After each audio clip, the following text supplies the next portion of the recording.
सत श्री अकाल, नमस्कार ते आदाब। मैं हाँ हरजिंद कौर मांगड़ ते तुसीं देख रहे हो इंडोज टीवी। स्वागत है जी सारिਆਂ ਦਾ। डेली बुलेटिन ਦੀ शुरुआत हेडलाइंस ਦੇ ਨਾਲ। इजरायली हमलिਆਂ 'ਚ ਮ੍ਰਿਤਕਾਂ ਦੀ ਗਿਣਤੀ ਲਗਭਗ 192 ਹੋਈ। ਗਾਜ਼ਾ ਪੱਟੀ ਦੇ ਹਮਾਸ ਸ਼ਾਸਕਾਂ ਤੋਂ ਵੱਡੀ ਕੀਮਤ ਵਸੂਲੇਗਾ ਇਜ਼ਰਾਈਲ।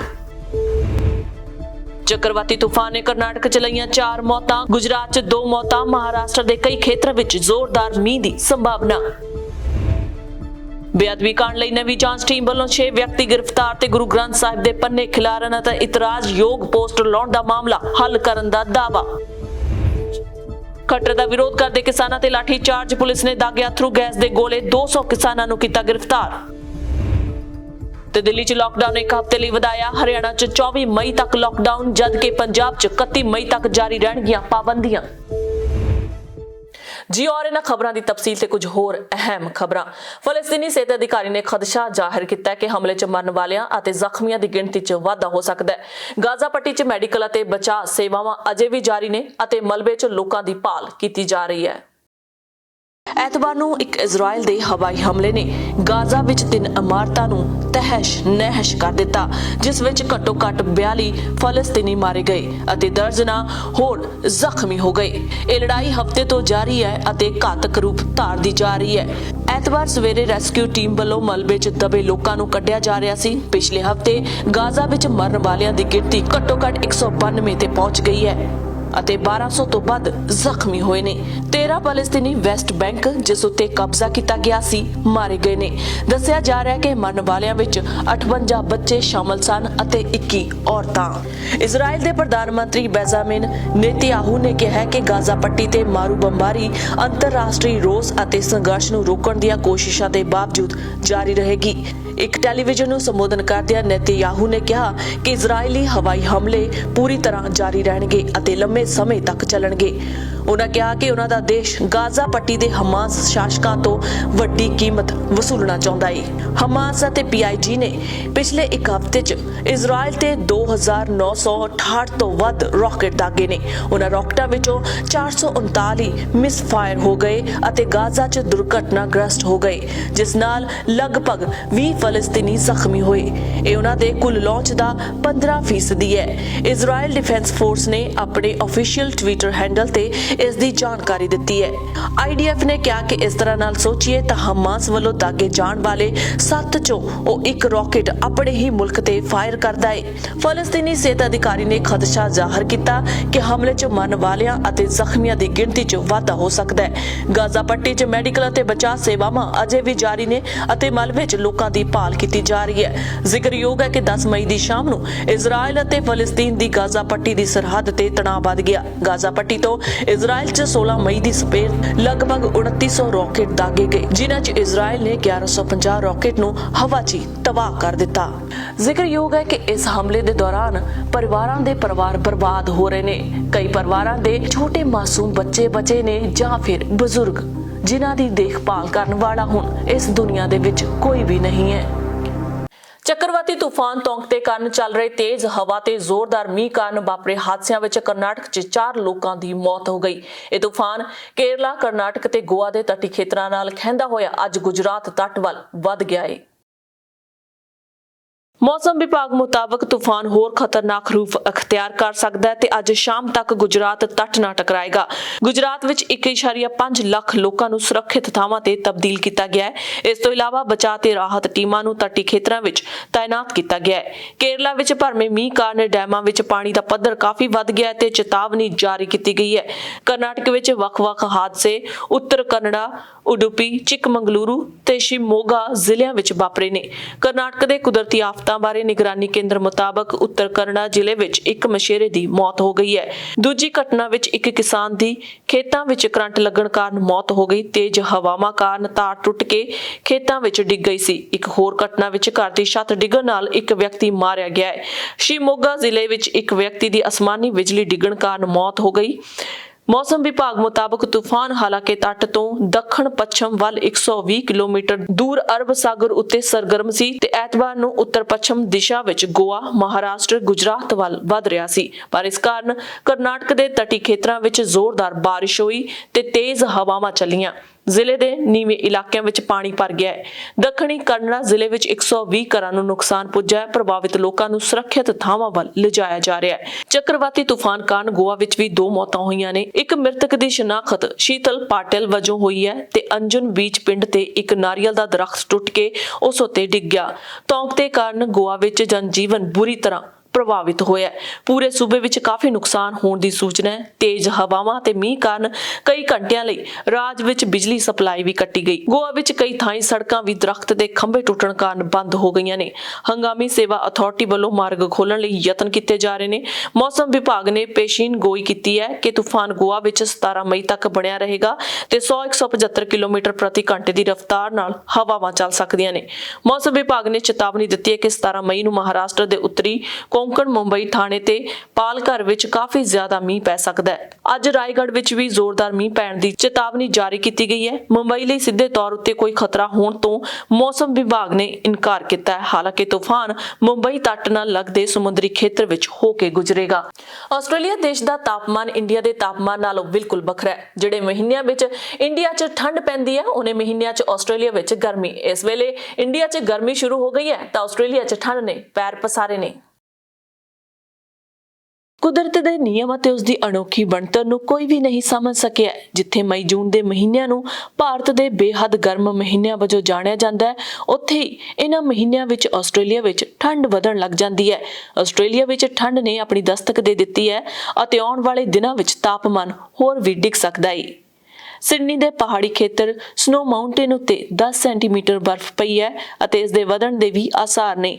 ਸਨੋ ਮਾਊਂਟੇਨ ਬਰਫ਼ ਦੀ ਚਾਦਰ ਨਾਲ ਢੱਕਦਾ ਨਜ਼ਰ ਆ ਰਿਹਾ ਹੈ। ਬਰਫ਼ਬਾਰੀ ਦੇ ਮੀਂਹ ਦੇ ਅੱਜ ਵੀ ਜਾਰੀ ਰਹਿਣ ਦੀ ਭਵਿੱਖਬਾਣੀ ਕੀਤੀ ਜਾ ਰਹੀ ਹੈ ਅਤੇ ਤਾਪਮਾਨ ਸਵੇਰੇ 7 ਡਿਗਰੀ ਤੋਂ ਵੀ ਥੱਲੇ ਡਿੱਗ ਸਕਦਾ ਹੈ।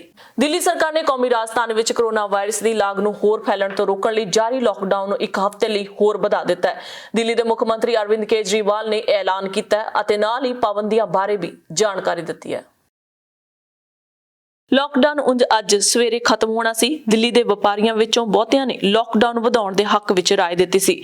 ਸ਼੍ਰੀ ਕੇਜਰੀਵਾਲ ਨੇ ਦੱਸਿਆ ਕਿ ਜੋ ਪਾਬੰਦੀਆਂ ਪਹਿਲਾਂ ਲੱਗੀਆਂ ਸਨ ਉਹ ਉਸੇ ਤਰ੍ਹਾਂ ਜਾਰੀ ਰਹਿਣਗੀਆਂ। ਜ਼ਰੂਰੀ ਸਮਾਨ ਦੀਆਂ ਦੁਕਾਨਾਂ ਨੂੰ ਛੱਡ ਕੇ ਬਾਕੀ ਸਾਰੇ ਕਾਰੋਬਾਰੀ ਸਥਾਨ ਬੰਦ ਰਹਿਣਗੇ। ਦਿੱਲੀ ਦੇ ਵਪਾਰੀਆਂ ਦੇ ਕਰਵਾਏ ਗਏ ਸਰਵੇਖਣ ਦੌਰਾਨ ਬਹੁਤੇ ਵਪਾਰੀ ਲਾਕਡਾਊਨ ਵਧਾਉਣ ਦੇ ਹੱਕ ਵਿੱਚ ਸਨ, ਪਰ ਉਹ ਸਨਅਤੀ ਇਕਾਈਆਂ ਚਲਾਉਣ ਦੀ ਆਗਿਆ ਮੰਗ ਰਹੇ ਨੇ। ਹਰਿਆਣਾ ਵਿੱਚ ਕੋਰੋਨਾ ਵਾਇਰਸ ਦੇ ਵੱਧਦੇ ਕੇਸਾਂ ਨੂੰ ਦੇਖਦਿਆਂ ਮੁੱਖ ਮੰਤਰੀ ਮਨੋਹਰ ਲਾਲ ਖੱਟਰ ਅਤੇ ਗ੍ਰਹਿ ਮੰਤਰੀ ਅਤੇ ਸਿਹਤ ਮੰਤਰੀ ਅਨਿਲ ਵਿਜ ਨੇ 24 ਮਈ ਤੱਕ ਲਾਕਡਾਊਨ ਵਧਾਉਣ ਦਾ ਫੈਸਲਾ ਕੀਤਾ ਹੈ। ਸੂਬੇ ਵਿੱਚ ਪਹਿਲਾਂ ਲਗਾਈਆਂ ਪਾਬੰਦੀਆਂ ਜਾਰੀ ਰਹਿਣਗੀਆਂ। ਇਹ ਜਾਣਕਾਰੀ ਸਿਹਤ ਮੰਤਰੀ ਅਨਿਲ ਵਿਜ ਨੇ ਟਵੀਟ ਕਰਕੇ ਦਿੱਤੀ। ਉਹਨਾਂ ਦੱਸਿਆ ਕਿ ਇਹ ਆਦੇਸ਼ 17 ਮਈ ਸਵੇਰੇ 5 ਵਜੇ ਤੋਂ 25 ਮਈ ਸਵੇਰੇ 5 ਵਜੇ ਤੱਕ ਜਾਰੀ ਰਹਿਣਗੇ। ਸੂਬਾ ਸਰਕਾਰ ਵੱਲੋਂ ਲਗਾਈ ਗਈ ਤਾਲਾਬੰਦੀ ਦੌਰਾਨ ਜ਼ਰੂਰੀ ਵਸਤਾਂ ਦੀਆਂ ਦੁਕਾਨਾਂ ਹੀ ਖੁੱਲ੍ਹ ਸਕਣਗੀਆਂ, ਜਦਕਿ ਗੈਰ ਜ਼ਰੂਰੀ ਵਸਤਾਂ ਦੀਆਂ ਦੁਕਾਨਾਂ ਨੂੰ ਬੰਦ ਰੱਖਿਆ ਜਾਵੇਗਾ। ਸੂਬੇ ਵਿੱਚ ਲੋਕਾਂ ਲਈ ਆਵਾਜਾਈ ਵੀ ਬੰਦ ਰਹੇਗੀ। ਉਧਰ ਪੰਜਾਬ ਦੇ ਮੁੱਖ ਮੰਤਰੀ ਕੈਪਟਨ ਅਮਰਿੰਦਰ ਸਿੰਘ ਨੇ ਸੂਬੇ ਵਿੱਚ ਕੋਰੋਨਾ ਕੇਸਾਂ ਅਤੇ ਮ੍ਰਿਤਕਾਂ ਦੀ ਗਿਣਤੀ ਵਧਣ ਕਰਕੇ ਲਗਾਈਆਂ ਪਾਬੰਦੀਆਂ ਨੂੰ 31 ਮਈ ਤੱਕ ਜਾਰੀ ਰੱਖਣ ਦਾ ਫੈਸਲਾ ਲਿਆ ਹੈ। ਉਹਨਾਂ ਨੇ ਬੰਦਿਸ਼ਾਂ ਦਾ ਸਖਤੀ ਨਾਲ ਪਾਲਣਾ ਕੀਤੇ ਜਾਣ ਦੇ ਆਦੇਸ਼ ਦਿੱਤੇ ਨੇ। ਦੁਕਾਨਾਂ ਨੂੰ ਪੜਾਅਵਾਰ ਖੋਲ੍ਹਣ ਦਾ ਫੈਸਲਾ ਡਿਪਟੀ ਕਮਿਸ਼ਨਰਾਂ ਵੱਲੋਂ ਲਿਆ ਜਾਵੇਗਾ, ਜਦਕਿ ਪਿੰਡੂ ਇਲਾਕਿਆਂ ਵਿੱਚ ਹੋਰ ਪਾਬੰਦੀਆਂ ਲਾਉਣ ਉੱਤੇ ਜ਼ੋਰ ਦਿੱਤਾ ਗਿਆ ਹੈ। ਮੁੱਖ ਮੰਤਰੀ ਨੇ ਕੋਰੋਨਾ ਪਾਬੰਦਾਂ ਦਾ ਜਾਇਜ਼ਾ ਲੈਣ ਲਈ ਉੱਚ ਪੱਧਰੀ ਮੀਟਿੰਗ ਦੀ ਪ੍ਰਧਾਨਗੀ ਕਰਦਿਆਂ ਕਿਹਾ ਕਿ ਡਿਪਟੀ ਕਮਿਸ਼ਨਰ ਸਥਾਨਕ ਹਾਲਾਤ ਦੇ ਆਧਾਰ ਤੇ ਢੁਕਵੀਆਂ ਸੋਧਾਂ ਕਰ ਸਕਦੇ ਨੇ, ਬਸ਼ਰਤੇ ਇਹ ਸੋਧਾਂ ਸੂਬੇ ਵਿੱਚ ਸਮੁੱਚੇ ਤੌਰ ਤੇ ਲਾਈਆਂ ਪਾਬੰਦੀਆਂ ਨੂੰ ਕਮਜ਼ੋਰ ਨਾ ਕਰਦੀਆਂ ਹੋਣ। ਇਸ ਦੇ ਨਾਲ ਹੀ ਕੋਰੋਨਾ ਦੀ ਰੋਕਥਾਮ ਲਈ ਕੇਂਦਰੀ ਗ੍ਰਹਿ ਮੰਤਰਾਲੇ ਨੇ ਦਿਸ਼ਾ ਨਿਰਦੇਸ਼ਾਂ ਦੀ ਪਾਲਣਾ ਯਕੀਨੀ ਕੀਤੀ ਜਾਵੇਗੀ। ਕੈਪਟਨ ਨੇ ਕਿਹਾ ਕਿ ਸੂਬੇ ਵਿੱਚ ਰੋਕਾਂ ਲਗਾਉਣ ਨਾਲ ਚੰਗੇ ਨਤੀਜੇ ਸਾਹਮਣੇ ਆਏ ਨੇ ਤੇ ਕੋਰੋਨਾ ਕੇਸਾਂ ਵਿੱਚ ਕੁਝ ਕਮੀ ਆਈ ਹੈ। ਸੂਬੇ ਵਿੱਚ ਕੋਰੋਨਾ ਕੇਸਾਂ ਦੀ ਗਿਣਤੀ 9000 ਤੋਂ ਘਟ ਕੇ 6000 ਤੇ ਪਹੁੰਚ ਗਈ ਹੈ। 9 ਤੋਂ 15 ਮਈ ਤੱਕ ਦੇ ਸਮੇਂ ਦੌਰਾਨ ਵੱਧ ਪੋਜ਼ਿਟਿਵਿਟੀ ਦਰ 13.1% ਅਤੇ ਮ੍ਰਿਤਕ ਦਰ 2.4% ਰਹਿਣ ਕਾਰਨ ਇਹ ਰੋਕਾਂ ਵਧਾਈਆਂ ਗਈਆਂ ਨੇ। ਮੁੱਖ ਮੰਤਰੀ ਨੇ ਜ਼ਿਲ੍ਹਾ ਪ੍ਰਸ਼ਾਸਨ ਨੂੰ ਨਿੱਜੀ ਹਸਪਤਾਲਾਂ ਵੱਲੋਂ ਮਰੀਜ਼ਾਂ ਦੀ ਲੁੱਟ ਕਰਨ ਦੀਆਂ ਸ਼ਿਕਾਇਤਾਂ ਦੀ ਜਾਂਚ ਕਰਨ ਦੇ ਹੁਕਮ ਦਿੱਤੇ ਨੇ। ਉਹਨਾਂ ਕਿਹਾ ਕਿ ਅਜਿਹੇ ਹਸਪਤਾਲਾਂ ਨੂੰ ਬੰਦ ਕਰ ਦਿੱਤਾ ਜਾਵੇਗਾ। ਕੋਰੋਨਾ ਦਵਾਈਆਂ ਦੀ ਕਾਲਾਬਾਜ਼ਾਰੀ ਨੂੰ ਰੋਕਣ ਲਈ ਪੁਲਿਸ ਨੂੰ ਹਦਾਇਤ ਦਿੱਤੀ ਗਈ ਹੈ। ਉਹਨਾਂ ਨੇ ਡੀਜੀਪੀ ਦਿਨਕਰ ਗੁਪਤਾ ਨੂੰ ਬੰਦਿਸ਼ਾਂ ਦੀ ਸਖਤੀ ਨਾਲ ਪਾਲਣਾ ਕਰਵਾਉਣ ਦੇ ਨਿਰਦੇਸ਼ ਦਿੱਤੇ ਨੇ। ਮੁੱਖ ਮੰਤਰੀ ਕੈਪਟਨ ਅਮਰਿੰਦਰ ਸਿੰਘ ਨੇ ਕੋਰੋਨਾ ਦੇ ਨਾਲ ਸੰਬੰਧਿਤ ਫੰਗਸ ਦੀ ਨਵੀਂ ਬਿਮਾਰੀ ਫੈਲਣ ਤੇ ਵੀ ਚਿੰਤਾ ਜ਼ਾਹਰ ਕੀਤੀ ਹੈ। ਉਹਨਾਂ ਨੇ ਬਿਮਾਰੀ ਲਈ ਨਿਗਰਾਨੀ ਵਧਾਉਣ ਤੇ ਜ਼ੋਰ ਦਿੱਤਾ, ਜਿਸ ਨਾਲ ਸਮੇਂ ਸਿਰ ਇਲਾਜ ਕੀਤਾ ਜਾ ਸਕੇ। ਉਹਨਾਂ ਕਿਹਾ ਕਿ ਇਸ ਦਾ ਛੇਤੀ ਇਲਾਜ ਨਾ ਕੀਤਾ ਗਿਆ ਤਾਂ ਇਸ ਦੇ ਗੰਭੀਰ ਨਤੀਜੇ ਨਿਕਲ ਸਕਦੇ ਨੇ। ਡਾਕਟਰ ਕੇ ਤਲਵਾੜ ਨੇ ਫੰਗਸ ਦੇ ਲਾਗ ਨੂੰ ਗੰਭੀਰ ਮੁੱਦਾ ਦੱਸਿਆ ਹੈ। ਹਿਸਾਰ ਦੇ ਓਪੀ ਜਿੰਦਲ ਸਕੂਲ ਵਿੱਚ ਬਣਾਏ ਗਏ ਕਰੋਨਾ ਹਸਪਤਾਲ ਦਾ ਉਦਘਾਟਨ ਕਰਨ ਪੁੱਜੇ ਹਰਿਆਣਾ ਦੇ ਮੁੱਖ ਮੰਤਰੀ ਮਨੋਹਰ ਲਾਲ ਖੱਟਰ ਦਾ ਕਿਸਾਨਾਂ ਨੇ ਵਿਰੋਧ ਕੀਤਾ।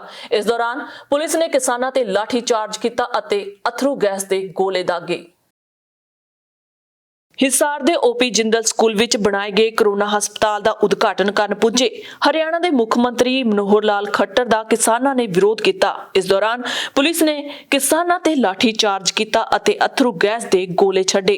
ਕਿਸਾਨਾਂ ਤੇ ਪੁਲਿਸ ਵਿਚਕਾਰ ਹੋਈ ਝੜਪ ਦੌਰਾਨ 50 ਕਿਸਾਨ ਅਤੇ 20 ਦੇ ਕਰੀਬ ਪੁਲਿਸ ਮੁਲਾਜ਼ਮ ਫੱਟੜ ਹੋ ਗਏ, ਜਿਨ੍ਹਾਂ ਨੂੰ ਹਸਪਤਾਲ ਵਿੱਚ ਭਰਤੀ ਕਰਵਾਇਆ ਗਿਆ। ਉਧਰ ਪੁਲਿਸ ਨੇ 200 ਦੇ ਕਰੀਬ ਕਿਸਾਨਾਂ ਨੂੰ ਗ੍ਰਿਫਤਾਰ ਕੀਤਾ ਤੇ ਪੁਲਿਸ ਦੀ ਕਾਰਵਾਈ ਤੋਂ ਨਾਰਾਜ਼ ਕਿਸਾਨਾਂ ਨੇ ਸ਼ਾਮ 5 ਤੋਂ 7 ਵਜੇ ਤੱਕ ਸੂਬੇ ਦੇ ਸਾਰੇ ਕੌਮੀ ਮਾਰਗ ਜਾਮ ਕਰ ਦਿੱਤੇ। ਮੁੱਖ ਮੰਤਰੀ ਮਨੋਹਰ ਲਾਲ ਖੱਟਰ 12 ਵਜੇ ਦੇ ਬਾਅਦ ਹਿਸਾਰ ਦੇ ਓਪੀ ਜਿੰਦਲ ਸਕੂਲ ਵਿੱਚ ਕਰੋਨਾ ਮਰੀਜ਼ਾਂ ਲਈ 500 ਬੈੱਡਾਂ ਦੇ ਆਰਜੀ ਹਸਪਤਾਲ ਦਾ ਉਦਘਾਟਨ ਕਰਨ ਹੈਲੀਕਾਪਟਰ ਰਾਹੀਂ ਪੁੱਜੇ ਸਨ। ਪਹਿਲਾਂ ਤੈਅ ਪ੍ਰੋਗਰਾਮ ਅਨੁਸਾਰ ਕਿਸਾਨਾਂ ਨੇ ਮੁੱਖ ਮੰਤਰੀ ਦੇ ਵਿਰੋਧ ਲਈ ਹਸਪਤਾਲ ਵੱਲ ਚਾਲੇ ਪਾ ਦਿੱਤੇ, ਜਿਨ੍ਹਾਂ ਨੂੰ ਪੁਲਿਸ ਨੇ ਰੋਕਣ ਦੀ ਕੋਸ਼ਿਸ਼ ਕੀਤੀ ਤਾਂ ਕਿਸਾਨਾਂ ਨੇ ਪੁਲਿਸ ਵੱਲੋਂ ਲਾਏ ਬੈਰੀਕੇਡ ਪੁੱਟ ਸੁੱਟੇ। ਇਸ ਦੌਰਾਨ ਪੁਲਿਸ ਅਤੇ ਕਿਸਾਨਾਂ ਵਿਚਕਾਰ ਸਥਿਤੀ ਟਕਰਾਅ ਵਾਲੀ ਬਣ ਗਈ। ਕਿਸਾਨਾਂ ਨੂੰ ਰੋਕਣ ਲਈ ਪੁਲਿਸ ਨੇ ਲਾਠੀ ਚਾਰਜ ਕੀਤਾ ਤੇ ਅਥਰੂ ਗੈਸ ਦੇ ਗੋਲੇ ਛੱਡੇ। ਪੁਲਿਸ ਦੀ ਕਾਰਵਾਈ ਦਾ ਕਿਸਾਨਾਂ ਨੇ ਵਿਰੋਧ ਕੀਤਾ ਤੇ ਪੁਲਿਸ ਅਤੇ ਕਿਸਾਨਾਂ ਵਿਚਕਾਰ ਹੋਏ ਟਕਰਾਅ ਦੌਰਾਨ 50 ਕਿਸਾਨ ਤੇ 20 ਪੁਲਿਸ ਮੁਲਾਜ਼ਮ ਜ਼ਖਮੀ ਹੋ ਗਏ। ਪੁਲਿਸ ਦੀ ਕਾਰਵਾਈ ਤੋਂ ਨਾਰਾਜ਼ ਕਿਸਾਨਾਂ ਨੇ ਹਿਸਾਰ ਦੇ ਮਈਅੜ ਟੋਲ ਪਲਾਜ਼ਾ ਤੇ ਮੀਟਿੰਗ ਕੀਤੀ, ਜਿਸ ਵਿੱਚ ਭਾਰਤੀ ਕਿਸਾਨ ਯੂਨੀਅਨ ਦੇ ਆਗੂ ਗੁਰਨਾਮ ਚੜੂਨੀ, ਰਾਕੇਸ਼ ਬੈਂਸ ਸਣੇ ਹੋਰ ਆਗੂ ਪਹੁੰਚੇ, ਜਿਨ੍ਹਾਂ ਨੇ ਸ਼ਾਮ 5 ਤੋਂ 7 ਵਜੇ ਤੱਕ ਸੂਬੇ ਦੇ ਕੌਮੀ ਮਾਰਗ ਜਾਮ ਕੀਤੇ ਤੇ ਹਿਰਾਸ ਦੇ ਆਈਜੀ ਦਫ਼ਤਰ ਦਾ ਘਿਰਾਓ ਕੀਤਾ। ਭਾਰਤੀ ਕਿਸਾਨ ਯੂਨੀਅਨ ਦੇ ਆਗੂ ਗੁਰਨਾਮ ਸਿੰਘ ਚੜੂਨੀ ਨੇ ਕਿਹਾ ਕਿ ਸੂਬੇ ਵਿੱਚ ਗੱਠਜੋੜ ਸਰਕਾਰ ਦੇ ਆਗੂਆਂ ਦਾ ਵਿਰੋਧ ਜਾਰੀ ਰਹੇਗਾ। ਦੇਸ਼ ਦਾ ਅੰਨਦਾਤਾ ਪੁਲਿਸ ਦੀਆਂ ਲਾਠੀਆਂ ਤੋਂ ਡਰਨ ਵਾਲਾ ਨਹੀਂ ਹੈ। ਇਸੇ ਦੌਰਾਨ ਭਾਰਤੀ ਕਿਸਾਨ ਯੂਨੀਅਨ ਦੇ ਆਗੂ ਰਾਕੇਸ਼ ਟਿਕੈਤ, ਜੋਗਿੰਦਰ ਸਿੰਘ ਉਗਰਾਹਾਂ, ਭਾਰਤੀ ਕਿਸਾਨ ਯੂਨੀਅਨ ਦੇ ਸੂਬਾ ਪ੍ਰਧਾਨ ਬੂਟਾ ਸਿੰਘ ਬੁਰਜਗਿਲ ਨੇ ਪੁਲਿਸ ਦੀ ਇਸ ਕਾਰਵਾਈ ਦੀ ਨਿਖੇਧੀ ਕੀਤੀ ਹੈ। ਉਧਰ ਕਾਂਗਰਸ ਦੇ ਸੀਨੀਅਰ ਆਗੂ ਰਣਦੀਪ ਸਿੰਘ ਸੁਰਜੇਵਾਲਾ ਨੇ ਹਿਸਾਰ ਵਿੱਚ ਕਿਸਾਨਾਂ ਤੇ ਵਰਾਈਆਂ ਲਾਠੀਆਂ ਦੀ ਨਿਖੇਧੀ ਕੀਤੀ। ਉਹਨਾਂ ਨੇ ਕਿਹਾ ਕਿ ਦੇਸ਼ ਦਾ ਅੰਨਦਾਤਾ ਆਪਣੇ ਹੱਕਾਂ ਲਈ ਸੰਘਰਸ਼ ਕਰ ਰਿਹਾ, ਪਰ ਭਾਜਪਾ ਉਹਨਾਂ ਦੀ ਗੱਲ ਸੁਣਨ ਦੀ ਥਾਂ ਲਾਠੀ ਦੀ ਵਰਤੋਂ ਕਰ ਰਹੀ ਹੈ। ਉਹਨਾਂ ਕਿਹਾ ਕਿ ਮੁੱਖ ਮੰਤਰੀ ਮਨੋਹਰ ਲਾਲ ਖੱਟਰ ਅਤੇ ਉਪ ਮੁੱਖ ਮੰਤਰੀ ਦੁਸ਼ਯੰਤ ਚੌਟਾਲਾ ਦੇ ਇਸ਼ਾਰੇ ਤੇ ਹੋ ਰਹੇ ਅਤਿਆਚਾਰ ਲਈ ਕਿਸਾਨ ਉਹਨਾਂ ਨੂੰ ਕਦੇ ਮਾਫ ਨਹੀਂ ਕਰਨਗੇ। ਨਾਲ ਹੀ ਆਮ ਆਦਮੀ ਪਾਰਟੀ ਦੇ ਸੰਸਦ ਮੈਂਬਰ ਡਾਕਟਰ ਸੁਸ਼ੀਲ ਗੁਪਤਾ ਨੇ ਕਿਹਾ ਹੈ ਕਿ ਮੈਂ ਹਿਸਾਰ ਵਿੱਚ ਇਸ ਕਿਸਮ ਦੇ ਜ਼ਾਲਮ ਵਤੀਰੇ ਦੀ ਸਖਤ ਨਿਖੇਧੀ ਕਰਦਾ। ਮੈਂ ਰਾਜਪਾਲ ਨੂੰ ਇਸ ਮਾਮਲੇ ਦੀ ਜਾਂਚ ਕਰਨ ਦੀ ਬੇਨਤੀ ਕਰਦਾ।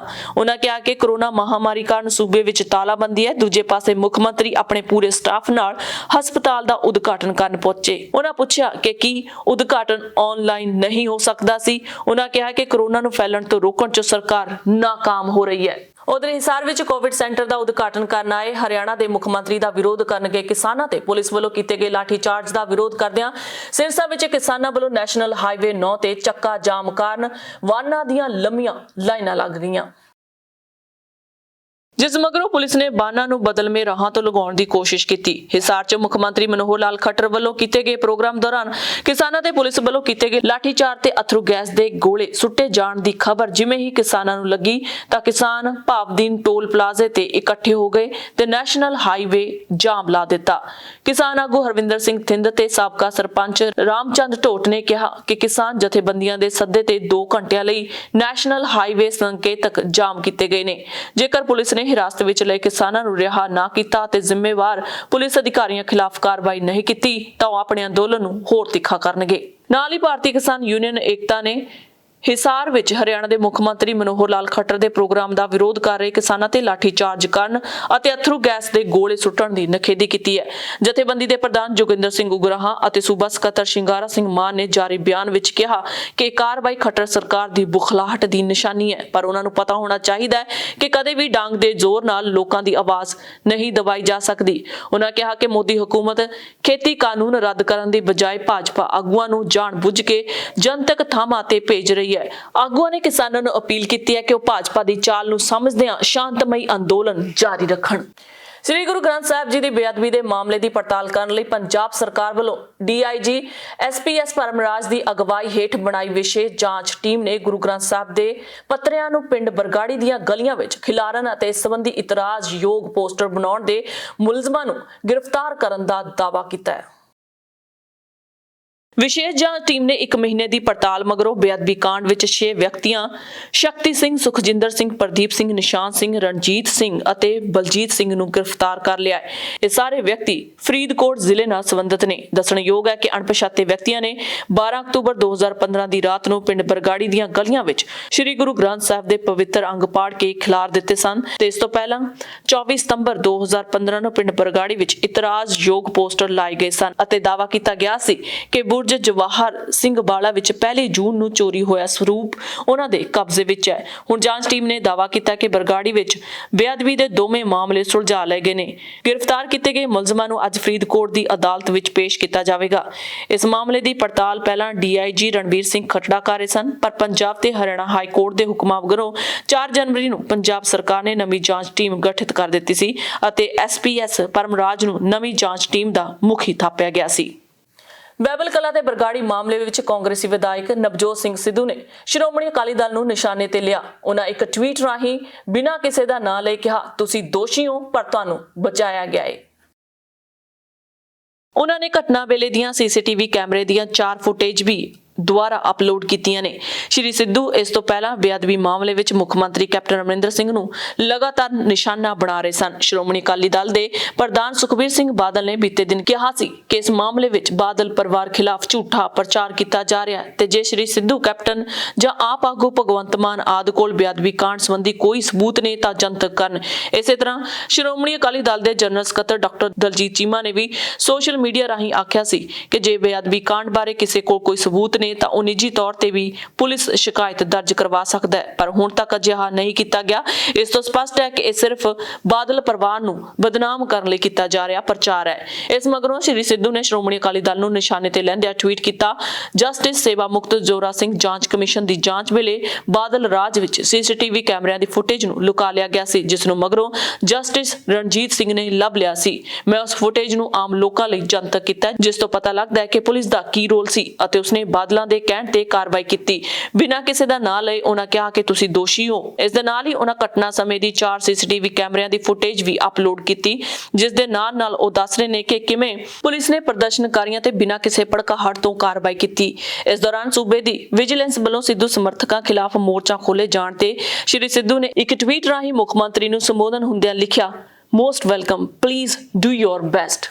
ਨਵੀਆਂ ਤੇ ਤਾਜ਼ਾ ਖਬਰਾਂ ਲਈ ਦੇਖਦੇ ਰਹੋ ਇੰਡੋਜ਼ TV ਆਸਟ੍ਰੇਲੀਆ। ਇਜਾਜ਼ਤ ਦਿਓ, ਧੰਨਵਾਦ।